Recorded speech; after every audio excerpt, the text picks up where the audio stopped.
right, so I'm going to do a segue question, total changing gears. Can you define broadcasting in one word and how it's changed maybe in the last 30 or 40 years from when you started in the business, or broadcasting management leadership if you want to take it to another level? Broadcasting is personal. That's what it is more than anything else. That's what I've learned by going in Kroger and Thornton's gas station or wherever I happen to walk into a place, and people automatically come up to me and they'll touch me or they'll grab my arm and say, thank you, you helped my son with such and such, or you had such and such, and I appreciate this.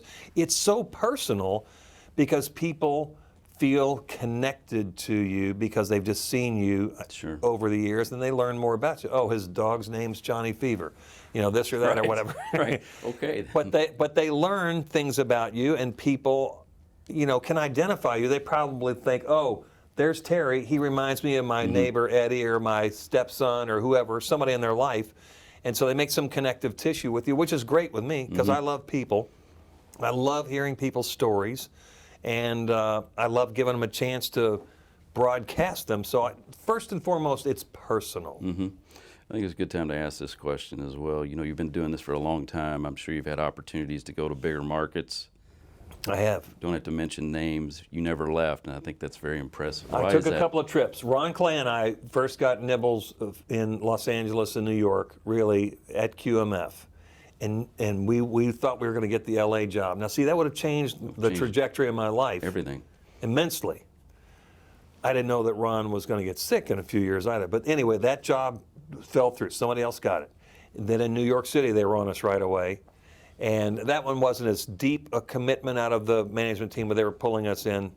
Anyway, I went on and went to HAS and then started getting, Atlanta, Phoenix, Seattle, Boston, all these people. I did go to Atlanta, and I went to Phoenix to take a look. So I sniffed those two and decided Louisville was better. This is my hometown. My kids, I wanted them to grow up here, and so I did consider Atlanta an oversized Louisville, but Phoenix was a no. As soon as the airport doors opened, you know how it feels on Thanksgiving? Yeah, when you open the oven and the turkey's in there and that heat hits you in the face, it's like, oh my, what time's dinner? That's what Phoenix felt like. More like Venus is what they should have named it. And then they started explaining to me when they were showing me housing in Phoenix. I said, what's that out there on the backside of the yard? He goes, oh, that's a trap. That's where you trap the water.